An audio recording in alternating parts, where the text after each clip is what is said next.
So, good evening. I wanted to talk with you about why you may be feeling stuck after you've ended a relationship. And I wanted to talk about this topic because I know so many people deal with this. And this happens a lot of time, whether you've been in a unhealthy relationship, a toxic relationship. If it was just a long-term relationship and it really wasn't what you would call toxic. Sometimes when a relationship ends or a marriage ends, you go through a divorce, you have that breakup, you find yourself stuck. And by stuck, I'm meaning this. Like, the relationship is ended and you want to just move on with your life. You want to just start doing new things. Maybe you want to start dating. Maybe you want to start your own social life and you find that you can't.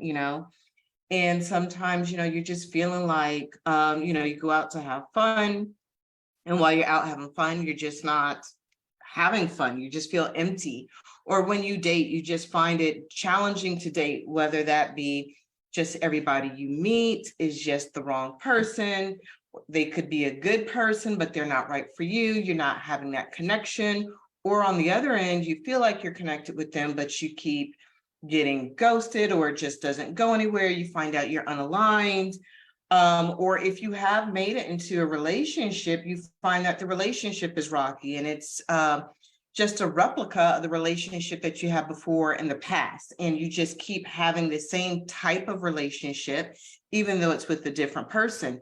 And you just feel stuck. And I've been in a similar situation where after my divorce, I just felt stuck. But for me, it was more in the way of, it was that empty feeling. I just didn't feel like I connected with anyone.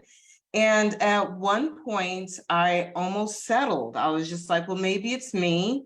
Maybe I'm broken, maybe with everything that I went through, because I did go through what you would probably label as a toxic relationship. There's a lot of manipulation and gaslighting. I had, a lot of things I had to work through. And so I was just like, well, maybe it's me. Maybe I'm broken. Maybe, people say people are damaged. Maybe I was damaged. Truth was, I wasn't broken. You're not either. I wasn't damaged. You're not either. There's a reason why you feel stuck. There's a reason why you're in certain patterns. There's a reason why you feel empty. There's a reason why you don't connect with people. There's a reason why you keep finding yourself in the same relationships, even though you're choosing different people. And I want to talk about those things this evening, because I know that there are so many people who've reached out to me or who just leave comments, and they're going through that where they're just like, I just feel stuck, and they just want to move on. You want to move on. You want to have a different life. You want to experience happiness. You want to experience joy. You want to experience peace. And I was able to get to that point. But it took for me to just pretty much stop everything that I was doing and do some healing. But, I want you to get some clarity around why you may be feeling stuck. So I'm just going to go through some things, and feel free to ask questions while I'm talking. I'm going to try to keep my eye on the comments. So if you see me looking around, I have two screens here, plus I have my notes. So just leave your comments and, I'll answer them or leave your questions. But anyway, so the first thing is, when you're in a relationship, regardless of the type of relationship, healthy, unhealthy, toxic, whatever, you develop coping skills in that relationship to deal with certain things. And let's focus more on the unhealthy and toxic relationships, because what happens is the coping skills you develop are like a survival skill. Think of some of the things that you've gone through in the past if you've experienced a relationship that's unhealthy or toxic. So, for example, I've been in a situation where I had to deal with someone who would just start arguments with me or, would accuse me of things. So I always had to prepare myself for whatever came my way, because their goal was for me to have an emotional reaction, and that emotional reaction involved me either becoming angry, sad, crying, whatever. So my coping skill was to not react in such an emotional way. So for me, I learned to suppress my emotions. Now, like I just said to you, one of the issues I had with trying to move on where I was stuck is that I just couldn't connect with people. I felt empty. Well, I felt empty because I had suppressed my emotions for so long, and that was my survival skill. So while I'm sitting here, like, trying to look for a healthy relationship, hoping that I have a better connection, I have this survival skill within me in my subconscious, because it was a subconscious decision I kept making. That was my comfort zone. That's all I knew at that time. It was a decision subconsciously to suppress my emotions, to protect myself, to protect my emotional responses. And because I had done it for so long and done it so often, it was just automatic. So that type of survival skill is not going to carry me into a healthy relationship. It's perfect for a toxic or unhealthy relationship, but a thriving relationship that grows, where I can be with someone and evolve, that emotional suppression is going to get in the way. It's going to prevent me from connecting with that person, prevent me from even choosing someone who can connect. So that's something that I recognize within myself. So some of you may have dealt with that, where you have that emotional suppression, and that can happen, from relationships. It is something that is something that can also happen in childhood. Here I am, I'm stumbling over my words. I'm tired, y'all, forgive me. But it can happen in childhood. So if you were growing up and you were told to suppress your emotions, like you were told you couldn't be angry, you couldn't be sad, to stop your tears, then you taught yourself how to suppress your emotions. If you were around a parent who didn't respond to your emotions, then subconsciously you chose not to display your emotions, so you also suppress them. So a lot of times you make these subconscious commands of don't cry, or crying is stupid, emotions are stupid, emotions get me nowhere, and whatever you're telling yourself. So you end up suppressing these emotions, and that's a survival skill that you had in that situation, which for that situation at work, because like I said, you were protecting yourself. But now when you're trying to search for that healthy relationship, it's not going to work. So you have to undo that, and undoing that requires you to redo your command. It's that subconscious reprogramming. That's something that I help my clients work with. It's something I had to do. I had to reprogram my subconscious mind to allow my emotions to start coming through, and then allow myself to actually learn how to process my emotions. Because when you're suppressing your emotions, you either have not learned or you forget how to carry yourself through an emotional response.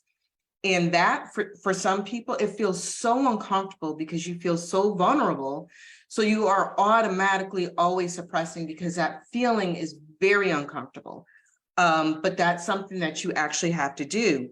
So that's one of the reasons why you might be feeling stuck, not necessarily emotional suppression. That's not everybody's issue, but because you've created a coping skill to survive emotionally or mentally in whatever situation, whether it was a relationship, whether it was your childhood, or both, because your childhood can really kind of dictate the type of relationships you choose, you end up with these survival skills. So you've got to undo your survival skills. And you do that with that healing, that inner deep healing, that inner child work, shadow work. And then, like I said, that subconscious reprogramming, so you can reprogram your thoughts, reprogram your commands, really rethink how you see yourself, how you perceive yourself. Because if you think about it, you're suppressing your emotions because you don't think your emotions are valuable, or you don't think you are valuable. So you have to really work through those things. So that's one of the reasons why you may be stuck. So if you have a pen and paper, I always say, get your pens, get your paper, get your note, get your journal. I want you to take some time and ask yourself, what kind of feelings do you have? Or what kind of survival skills may have you developed when you were in a relationship, or maybe as a child? Think of your experiences, right? So with that, speaking of childhood experiences, or maybe experiences you had when you were a teenager or in a relationship, a lot of times when you have that painful experience, maybe you dealt with infidelity, maybe you've dealt with abandonment and neglect, Maybe you've dealt with rejection a lot, people not accepting you. That's a lot to deal with. And it creates a pain within you, creates a lot of pain. And it's what I call an emotional traumatic response. And you don't have to, to experience trauma, you don't have to have like something made, what people consider major, like a major car accident, or you're in war. Those are traumatic responses, but it can also be on an emotional or mental level. And a lot of times when you're younger, especially when you're a child, those traumatic responses have a great impact on you, because your brain as a child is not developed enough to cope with something like that. You don't know what to do when someone looks at you and tells you to shut up and stop crying, when you have every right to shed those tears. So what you do is you tell yourself, I need to shut up. I need to figure out how to suppress my emotions. And then you have this pain around that wound. And it could be a situation like that. It could be a situation that happened when you were at school with your peers. I remember one of the things I remember, and it's happened several times growing up, is being looked dead in the face and being told I was ugly. Well, growing up, I never heard that I was pretty or cute or any of that. So for me, I always had that subconscious of I'm ugly, I'm unattractive, people don't want me around, people don't like me, whatever. And that stemmed from childhood. Well, that was unresolved pain I experienced. And if you sit down and you start looking at some of your past experiences, whether it's childhood or in a relationship, there's pain that happened there. And if you are the type of person where you're just like, you know what, it happened, I'm just going to keep on moving forward. Or, time heals all wounds. That's a lie you tell yourself. So if you tell yourself time heals all wounds, you're lying to yourself. If other people are telling you time heals all wounds, you're lying to you. They're not being malicious. It's a saying, but it's not true. Time does not heal all wounds. But you have all these wounds in you. And if you started out, with childhood wounds, and you went through your teenage years and experienced things, and your young adult years, then you got to your 20s, 30s, 40s, 50s, regardless of how old you are, they just pile up on top of each other. And if you don't do anything about those wounds, they just stay there. So think about a trash can, and you're constantly putting trash in, and it gets full, and it eventually starts spilling over. Those are your unresolved emotions. It's the same thing. It's one thing on top of another, on top of another, and then eventually it spills over. Some people have emotional outbursts, maybe a nervous breakdown. They have a certain period in their life where they just feel like they can't do it with other people, and may manifest as something else. And with those traumatic experiences, we feel them in our body. They're stored in our body. And if you think about it, our body's made up of cells. We're storing that trauma within our body. It's affecting those cells. Our cells make up our organs and different systems within our body. So those cells are holding in that trauma, and it starts manifesting as physical symptoms. So our stomach, and forgive me if I start using terms, I'm also a registered nurse if you didn't know, but our GI system is our immune system, okay? And our GI systems, a lot of times, the first thing to talk to us to say, hey, something's wrong. So you might start feeling that stress within you, and you feel it with your stomach hurting. You may have ulcers. You might have heartburn all the time. A lot of times our skin tells us that our GI system's talking. So I don't know if you know anything about probiotics, but if you've ever started taking probiotics, you may have experienced skin itching, or your skin feeling different, maybe dry or whatever. And that's the bad bacteria, the toxins from the bad bacteria dying, and it's, coming out through your skin, because our body releases stuff through our skin. Think about if you've ever eaten a lot of garlic and you smell yourself for cumin. You smell yourself, it's coming out through your skin. So your skin is usually a sign that your immune system's talking and saying, hey, there's something going on here. So if you're having like a lot of rashes, and, I used to think it was eczema that I was getting, but it was rashes. I would break out in hives due to stress. I had the stomach aches. I had gastritis. I had the whole shebang. I was sick because of the stress I was holding into my body. So for you, it might manifest as, GI systems. It might be headaches. Some people are dealing with the anxiety and stress. So that impacts your day, where you might have insomnia. You just can't sleep because subconsciously there's things going on in your head. Your sleep center's off. You're not eating right. You're just holding things in, and your body really is not designed to hold on to that trauma. So it starts, compensating. And then after a while, when it can't compensate, you start having these physical symptoms. So what you have to do is work on doing that healing to resolve your pain, because when you don't resolve your pain, it does keep you stuck. So just using myself as an example, with the whole thing of, I was called ugly as a child. If I had never worked through that, and going through my dating life, if I had believed I'm ugly and no one's ever going to think I'm attractive, then when someone says, hey, you're beautiful, you're gorgeous, I would automatically think they're lying, that they're trying to get over on me. They're just saying that because they're trying to manipulate me. And I've heard some of you say it, where someone's giving you a compliment or someone's done something nice, and you automatically think they're manipulating you or lying to you or trying to use you. But what it is you're projecting your unresolved issue onto their action, when in reality, they may be genuinely telling you that they see something in you that you don't even see in yourself, because you're blinded by your unresolved pain. So it's so important that you work through that unresolved pain and you undo those issues, so that when you do get that healthy relationship, or that person coming to you who can co-create a healthy relationship, because that's how relationships are created. You're co-created. You don't find them, you create them. So when you get that right person who aligns with you coming towards you, you can co-create. So when they're giving you those compliments, you're not thinking, oh, they're just trying to get over on me, right?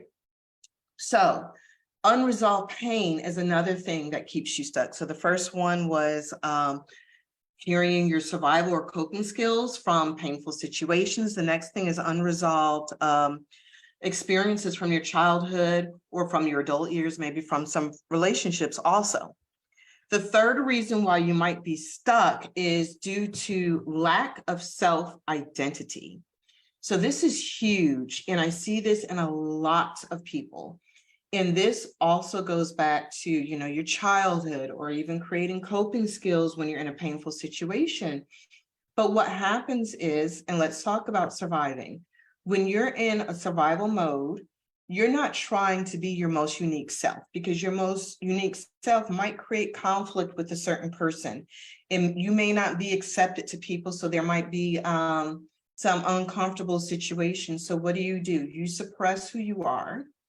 You don't show up as your authentic self, and you start showing up based on how you'll be accepted.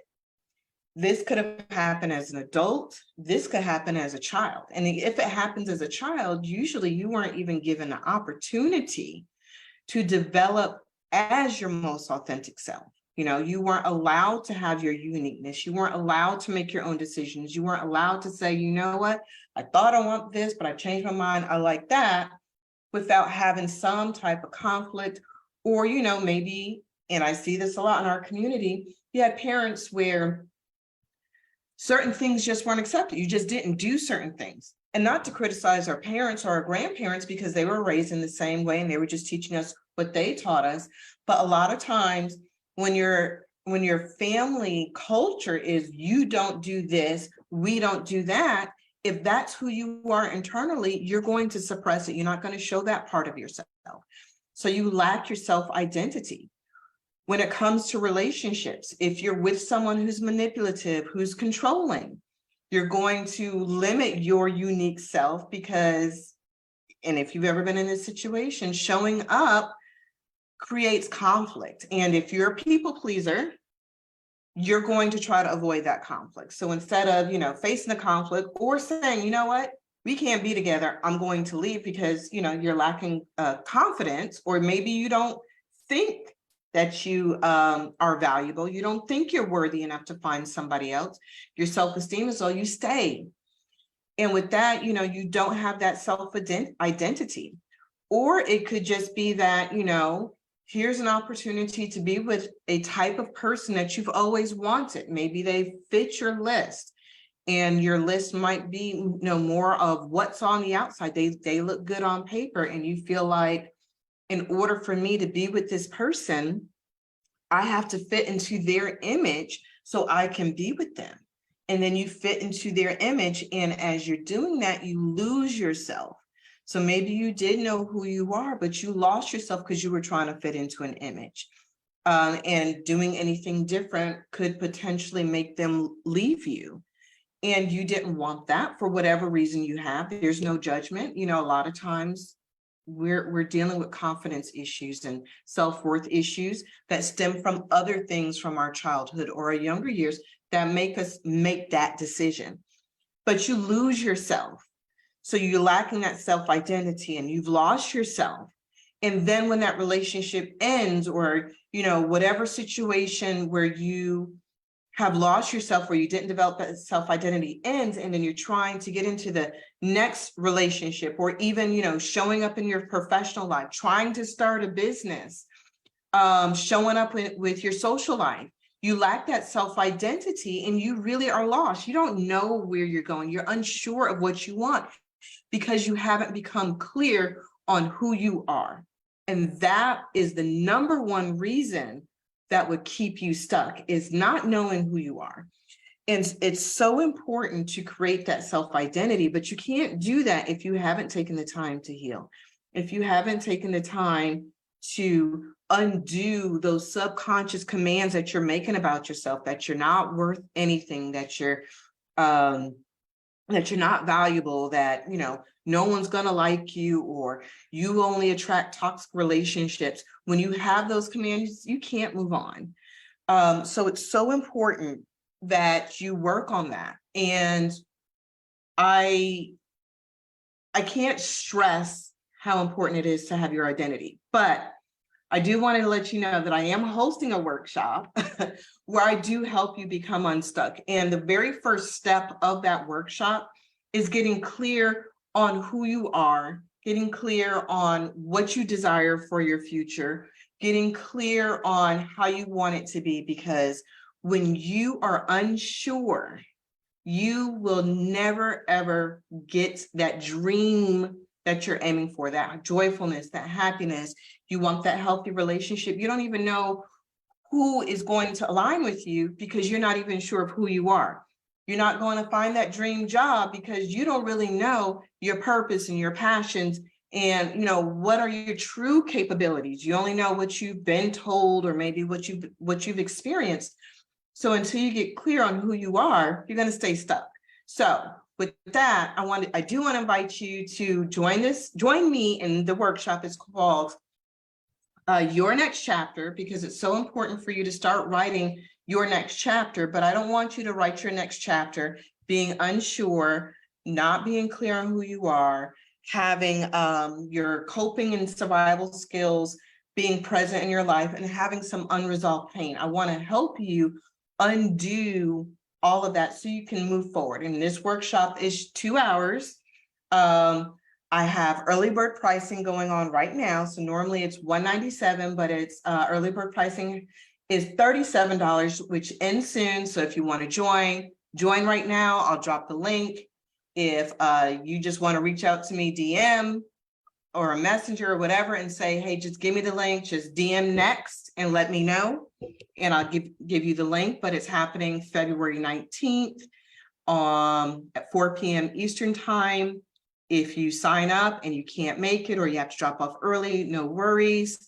You have lifetime access to the replays. And if you have any questions that come up afterwards and you were unable to join live, you can always reach out to me and I'll get your questions answered, because my goal for you is to get unstuck. And I don't want you to feel like you can't sit down and get unstuck because you just have a conflict. So once again, it's called Your Next Chapter. It's happening February 19th, 4 p.m. Eastern time, 3 p.m. Central, 1 p.m. Pacific time. I look forward to you joining.